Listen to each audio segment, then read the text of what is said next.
¿Qué tal? Y gracias por acompañarnos. Estamos desde el Hospital Auxilio Mutuo en compañía del hematólogo oncólogo, el doctor Joel López Figueroa, miembro de esta facultad y también como parte del equipo que trabaja con mieloma múltiple. ¿Cómo se encuentra, doctor? Muy bien, ¿y tú? Todo muy bien. Quisiéramos hablar primero, ¿qué es el mieloma múltiple? Para introducir el tema. Pues el mieloma múltiple es un tipo de cáncer de la sangre, ¿verdad? Estamos hablando de un tipo de cáncer que se desarrolla dentro de la médula ósea, ¿verdad? Cuando esas células plasmáticas, que son las células que producen anticuerpos, se desarrollan de forma anormal y empiezan a dividirse y llegan, ¿verdad?, a reemplazar lo que es la médula normal. ¿Y cuáles son esos signos o síntomas que apuntan hacia un diagnóstico de mieloma múltiple?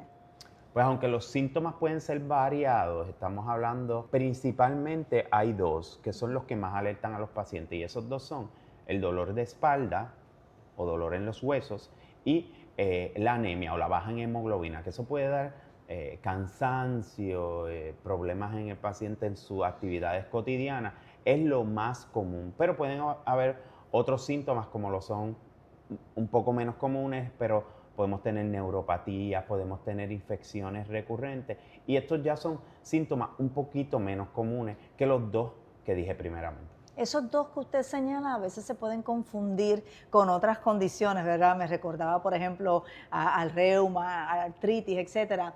¿Qué pruebas confirmatorias hacen falta, tanto de laboratorio como quizás de imagen, para poder saber que en efecto es mieloma múltiple? Pues esa es la parte más importante y que queremos hacer hincapié, ¿verdad? En pacientes que puedan tener este tipo de hallazgo, pues lo que queremos precisamente es saber, puede ser mieloma múltiple. Y para eso lo que básicamente buscamos es la producción de ciertas proteínas parecidas a los anticuerpos. Así que hacemos electroforesis de proteína para saber qué proteína pudiese tener ese paciente y si hay la proteína M que llamamos la proteína de mieloma.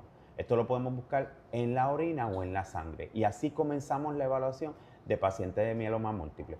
Una vez tenemos ese hallazgo, pues entonces tenemos que hacer unas pruebas adicionales. Por ejemplo, debemos hacer una biopsia de la médula ósea. También debemos hacer estudios de imágenes para ver esa salud de los huesos, si hay algún tipo de lesión lítica.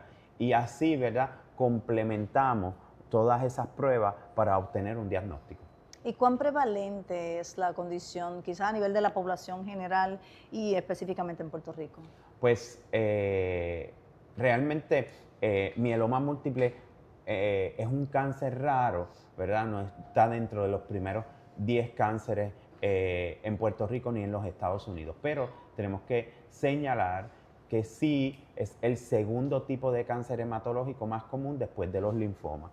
Hay pacientes en Puerto Rico en una edad mucho menor a lo que serían los pacientes en los Estados Unidos, o sea que pacientes mucho más jóvenes Que sufren de presentan la esta condición. enfermedad. ¿Y se conoce alguna posible causa? Todavía no conocemos una posible causa para eso, pero sí los datos que nosotros tenemos realmente es lo que hemos visto. ¿Y cómo se diferencia de otros trastornos hematológicos? Pues como expliqué inicialmente, lo que se afecta en mieloma múltiple son las células plasmáticas, ¿verdad? Pero tenemos otras condiciones como son las leucemias, que quizás se puede afectar otro tipo de células, como los linfomas, que se puede afectar otro tipo de células. Así que dependiendo de la célula que da origen, ¿verdad?, a este desorden, es el tipo de enfermedad que vamos a desarrollar. Y hablemos entonces, una vez está ese diagnóstico, ¿cómo inicia el viaje de ese paciente a nivel clínico con ustedes? Pues primeramente lo que queremos hacer es una evaluación personalizada. ¿Qué tiene este paciente, verdad? ¿Cuál es el tipo de condición que tiene? ¿Dónde este paciente está presentando los mayores retos? Por ejemplo, este paciente tiene problemas en el riñón o tiene problemas en los huesos. Y de ahí determinamos cuál va a ser el tratamiento personalizado para ese paciente. Claro, también va a depender del grupo poblacional, la edad y si tiene comorbilidades también. Claro, todo eso lo tomamos en consideración a la hora de decidir dentro del armamentario que tenemos, ¿verdad?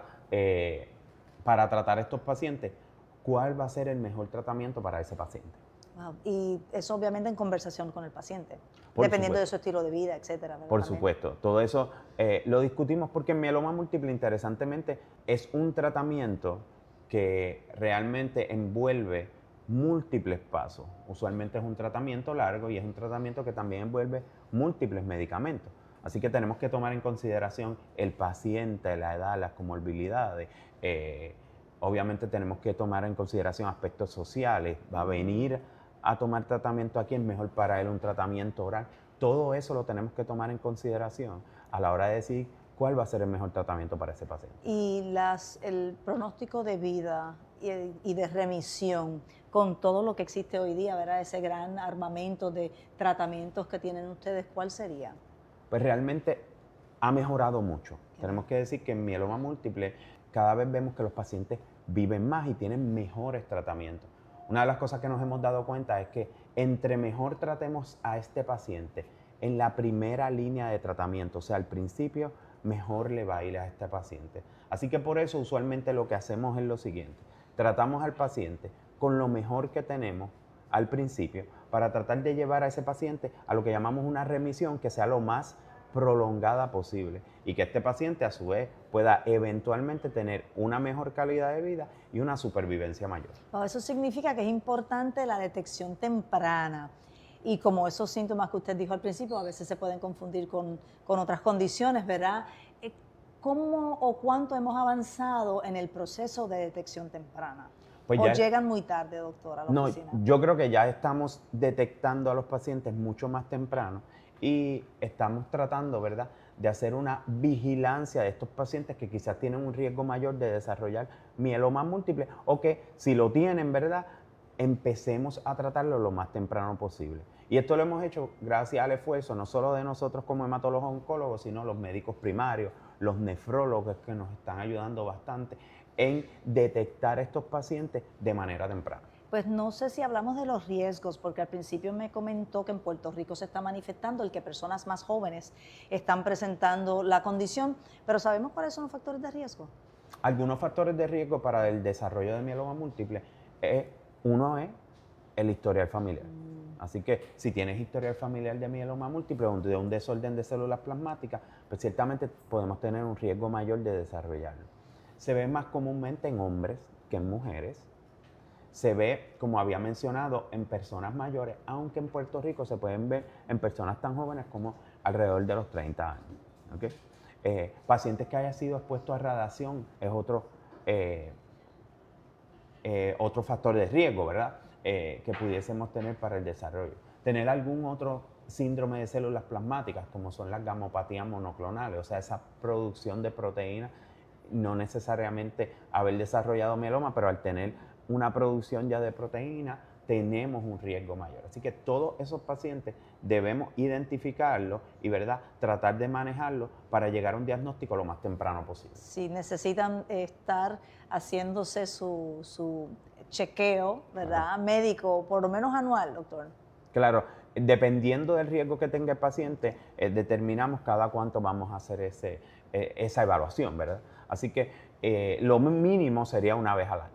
Y debido a nuestro cambio demográfico, con una población cada día más envejecida, es de suponer que quizás tengamos más casos de mieloma múltiple. Claro, como había mencionado, siendo un factor de riesgo la edad, pues debemos considerar, ¿verdad?, que en la población mayor vamos a ver una prevalencia mayor del mieloma múltiple. Muchísimas gracias por sacar de su ocupadísimo tiempo para estar con nosotros y orientar a nuestro público a través de este conversatorio sobre mieloma múltiple desde el Hospital Auxilio Mutuo. Nosotros vamos a regresar conversando con otros colegas suyos en esta especialidad.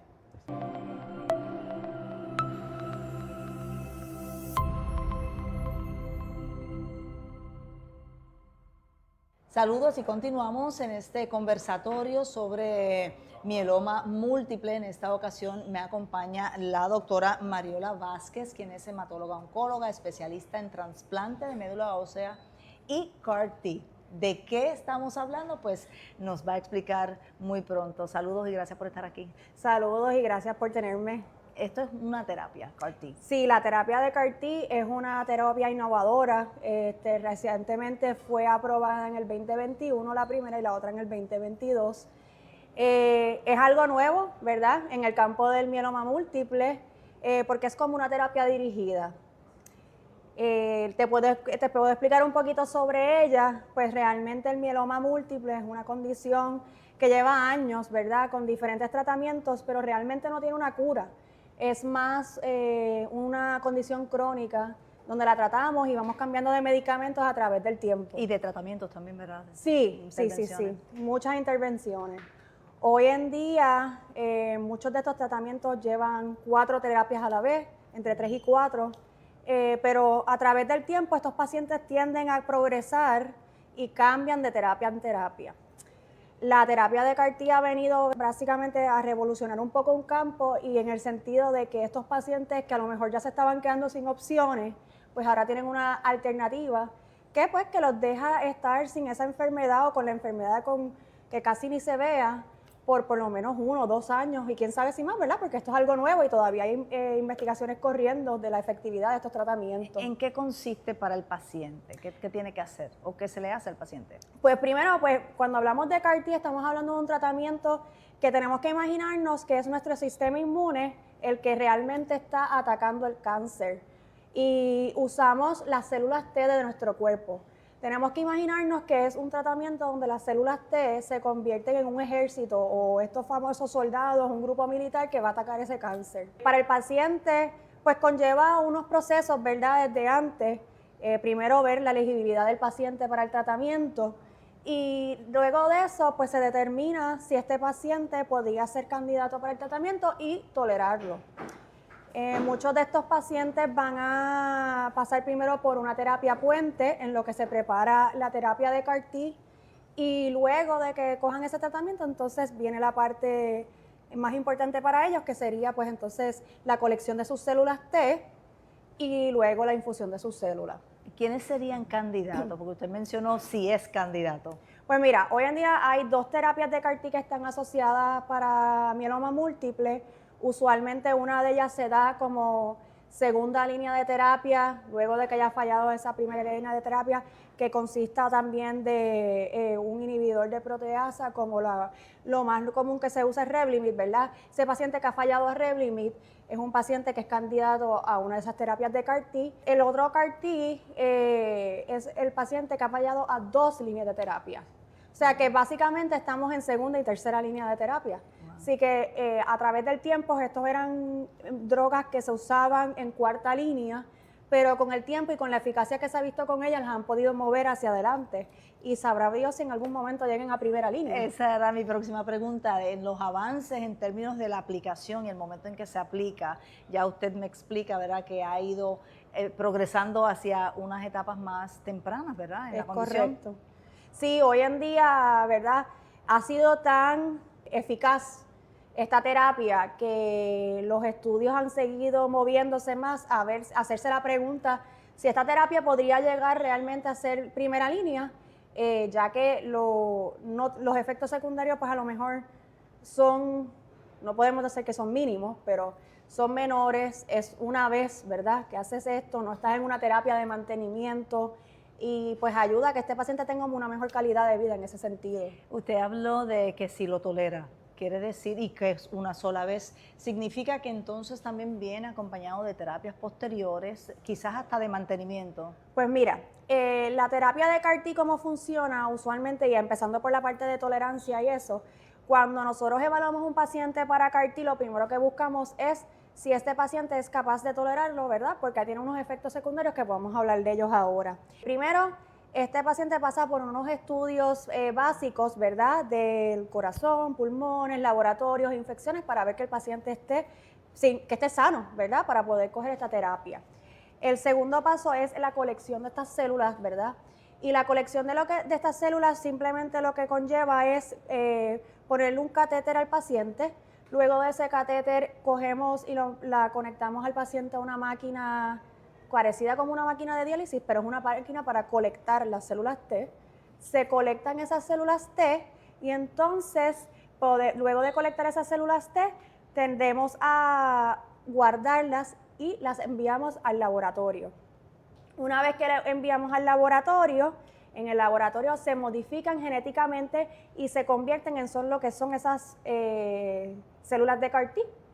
Y lo que conlleva que se modifiquen es que esa célula de CAR-T va a tener un marcador que se llama el BCMA, y ese marcador BCMA es el que nos va a ayudar a atacar a esa célula de mieloma. Esos son los soldaditos que usted mencionaba. Esos son los soldaditos que yo mencionaba, correcto. Una vez que las modificamos en el laboratorio y están listas, las vuelven y las traen a donde nosotros y se llama al paciente para poder admitirlo para coger su terapia. La terapia antes de eso conlleva una quimioterapia de 3 días. Esa quimioterapia de 3 días lo que hace es limpiar y bajar ese sistema inmune del paciente para poder entonces hacer espacio para los soldaditos que van a entrar y se van a expandir en el cuerpo. Ahora va la parte que estábamos hablando de ese sentido de por qué tenemos que verificar que este paciente sea elegido por el candidato correcto.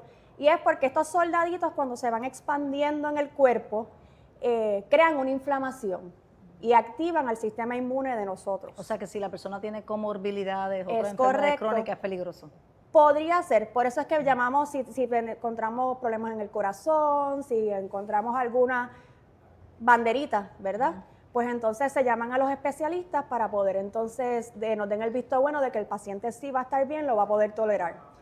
Pues esa inflamación que estos pacientes pasan por esta multiplicación de esas células, básicamente se conoce como CRS, que esas son sus siglas, o liberación de citoquinas. Es como una tormenta de inflamación. Que eso lo conocimos durante la pandemia del COVID, que se Es hablaba correcto. que era la reacción que provocaba ese virus nuevo, novel, en el ser humano. Exactamente. Pues esta misma inflamación es la que ocurre con las células T.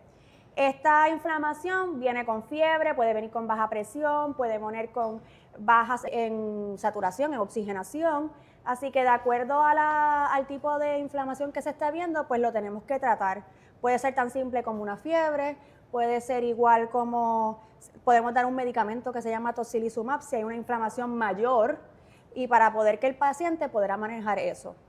Entre otras cosas también que le puede pasar son las neurotoxicidades, que son reversibles muchas de ellas, pero vienen desde un dolor de cabeza, un poquito de pérdida de memoria, hasta algo más serio como que pudiese ser un ataque de convulsión o una epilepsia. Pero todo esto son reversibles, hay medicamentos para tratar de volver para atrás y los pacientes realmente no se recuerdan cuando les pasan estas cosas, son más los familiares que lo ven, pero tienden a resolverse. Y tiende a ser mucho más efectivo que otros Tiende a ser tratamientos. más efectivo. La realidad de la vida es que, como dijimos, esto es una terapia que pasa una vez, está hospitalizado por 7 a 14 días, de acuerdo a las complicaciones que tengas, y luego de eso no hay que dar mantenimiento ni ninguna otra droga. Simplemente es observación con el médico semanalmente hasta que se cumplan por lo menos 60 días.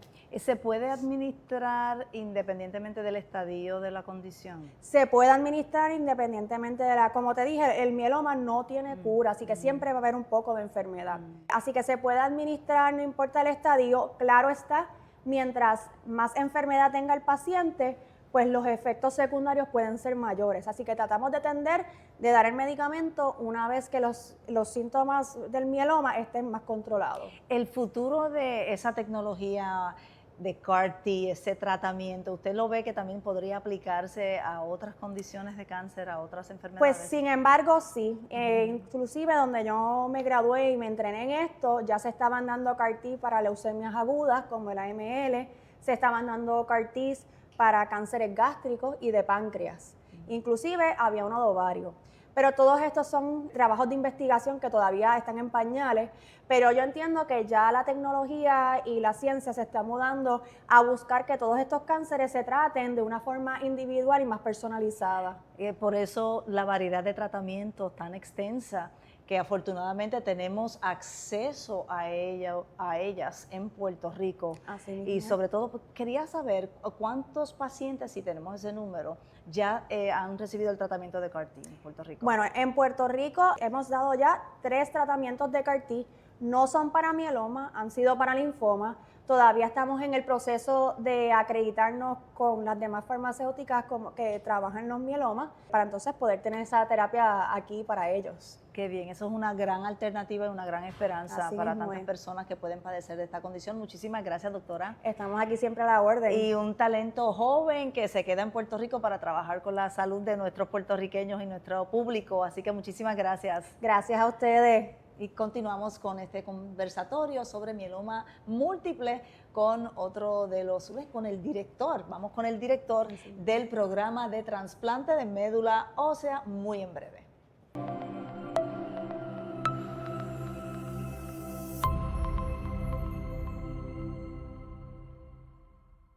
Y en esta ocasión continuamos el conversatorio con el jefe, el director del programa de trasplante de médula ósea aquí en el Hospital Auxilio Mutuo, el doctor Alexis Cruz Chacón, hematólogo, oncólogo y también un mentor para muchos de los profesionales que trabajan en este gran centro. Así que queríamos hablar de un tema específico, doctor, con usted, pero antes, el programa. ¿Cuál es ese viaje del paciente cuando llega al programa?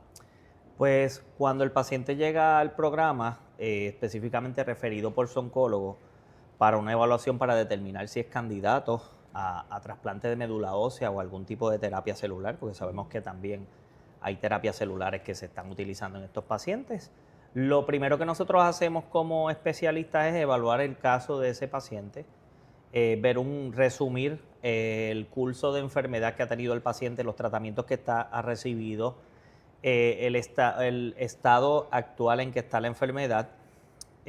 Aparte de eso, también evaluamos la condición física del paciente, otras condiciones adicionales que pueda tener, y con eso llevamos a cabo una decisión determinamos si el paciente es o no el candidato ideal para un trasplante de médula ósea. Y empezamos a coordinar en combinación con el oncólogo primario y determinar cuándo es el momento ideal para realizar ese trasplante. Hay veces que el paciente llega cuando está comenzando su tratamiento, justo después del diagnóstico. Yo digo que ese es el escenario ideal porque eso nos permite a nosotros trabajar de la mano con el oncólogo primario y diseñar un plan de tratamiento mucho más estructurado y personalizado para ese paciente, que eventualmente permite que el paciente llegue a trasplante de una forma más efectiva. No obstante, si el paciente llega a nosotros y ya ha terminado su tratamiento, pues la pregunta es ver si estamos ya listos para proceder con el trasplante. Y luego de esa evaluación se le explica también al paciente, es importante educarlo sobre qué es un trasplante de médula ósea, cómo es el proceso de trasplante de médula ósea, cuáles son los beneficios y cuáles son las posibles complicaciones de un trasplante.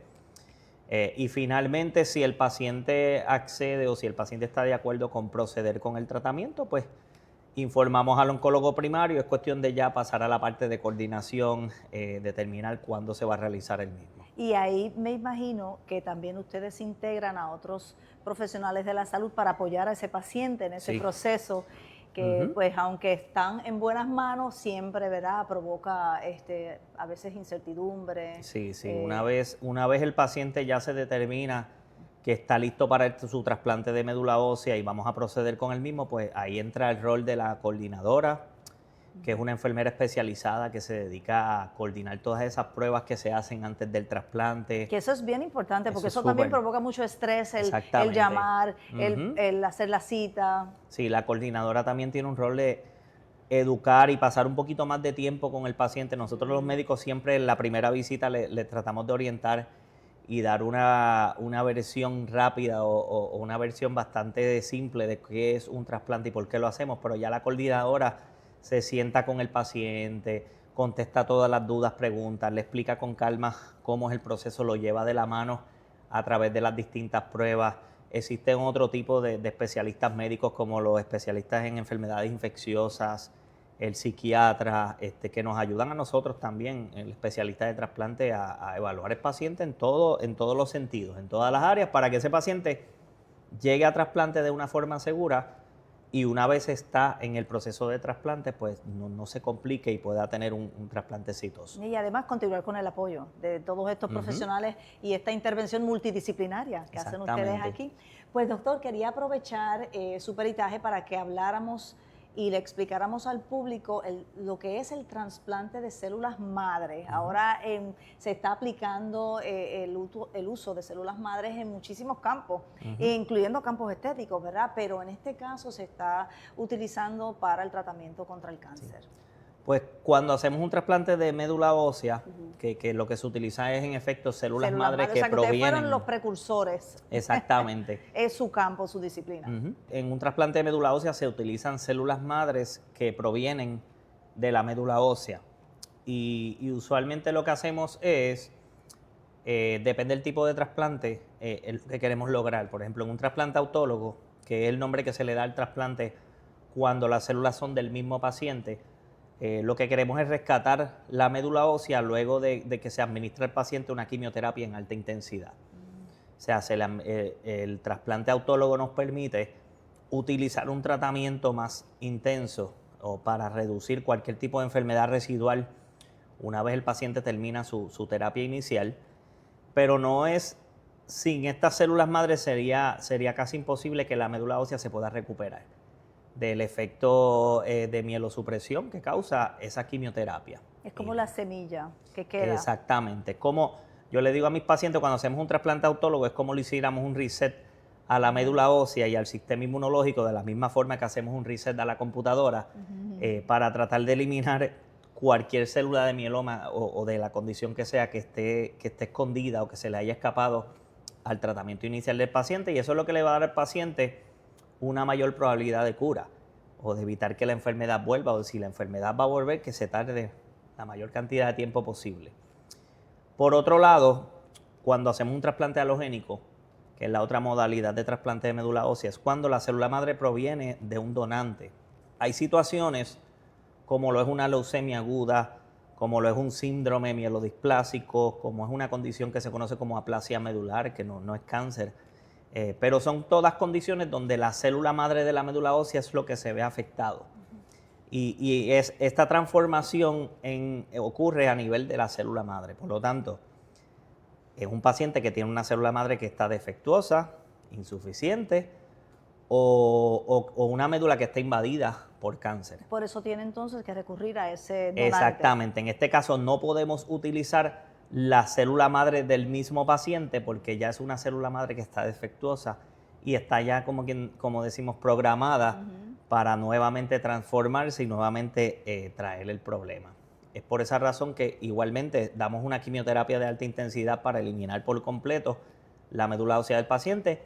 Y aquí no queremos rescatar, sino sustituir una médula ósea que está defectuosa, insuficiente o está transformada en alguna malignidad, como es una leucemia aguda o un síndrome mielodisplásico. Siempre es el tratamiento segundo, nunca se utiliza de primera instancia.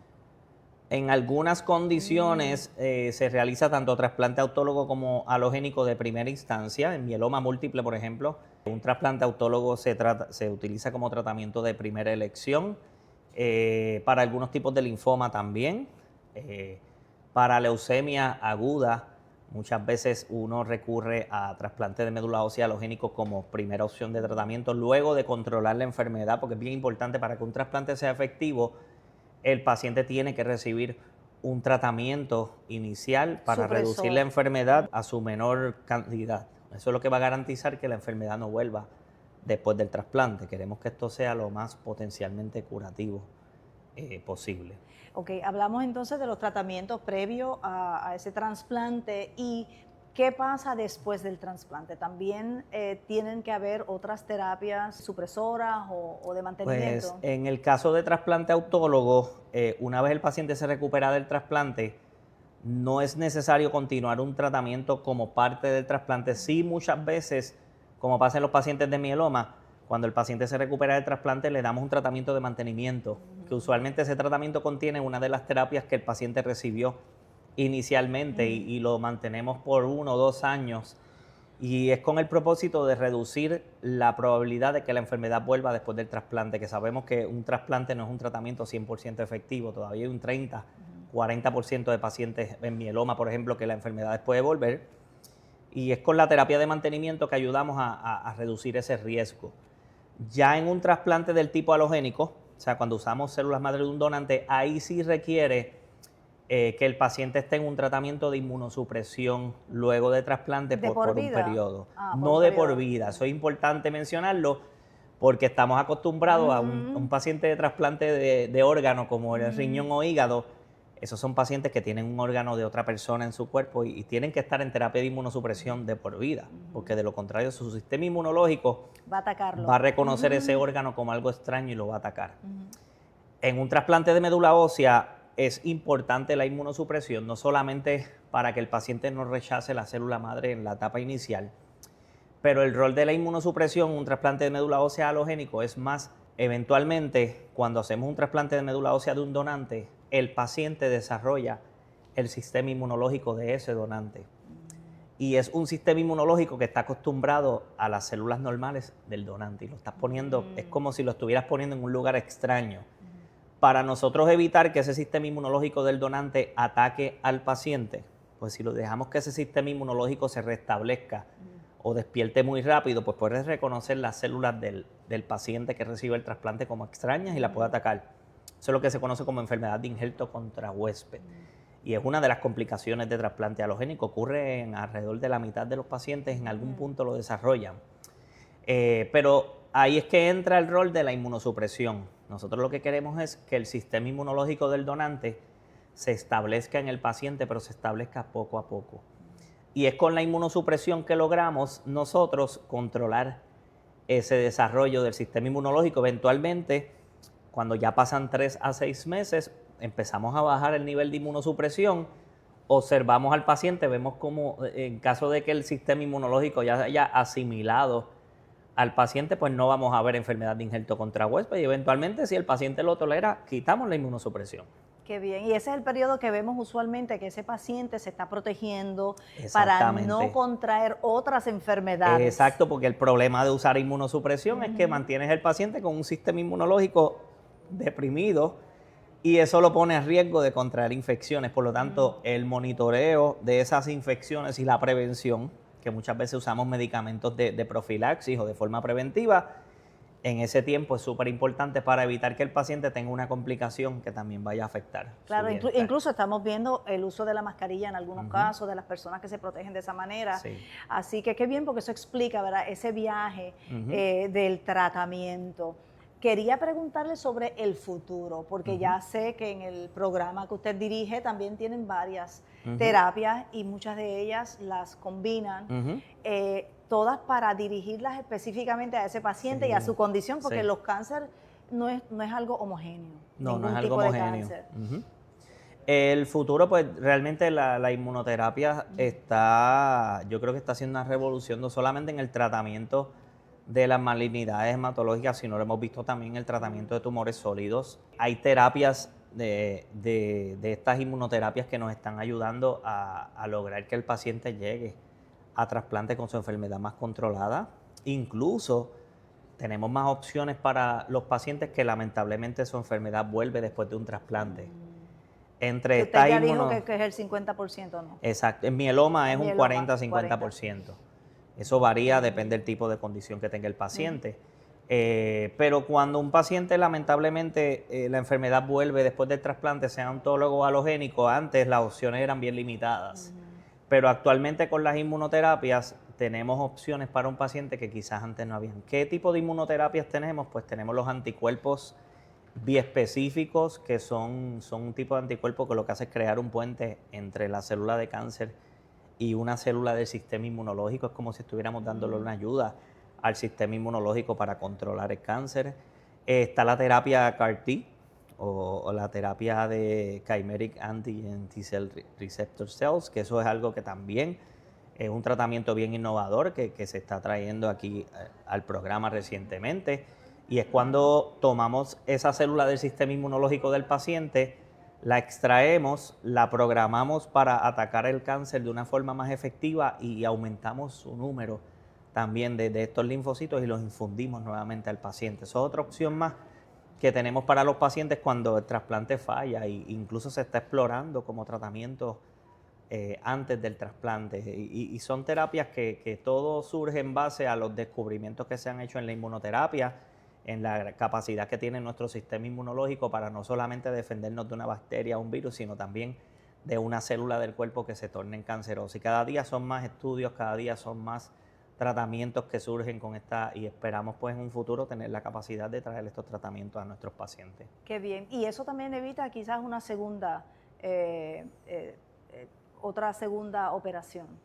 Sí, exacto. Muchas Porque veces hay pacientes que quizás cuando le falla, antes la única alternativa era otro trasplante. un Ahora segundo no. trasplante fuera del mismo paciente o del donante, eso es algo que con el tiempo cada día estamos haciendo menos. Qué bien. Porque tenemos opciones que no son tan tóxicas o no tienen tantas complicaciones como un segundo trasplante y son incluso hasta más efectivas. Y estamos viendo respuestas terapéuticas en pacientes que antes no lo veíamos. Muchísimas gracias, doctor, por su Muchas gracias. tiempo. Gracias a ustedes también por habernos acompañado en este conversatorio sobre mieloma múltiple directamente desde el programa de trasplante de médula ósea del Hospital Auxilio Mutuo aquí en San Juan, Puerto Rico. Será hasta una próxima ocasión y le pedimos que nos sigan en phlatam.es.com.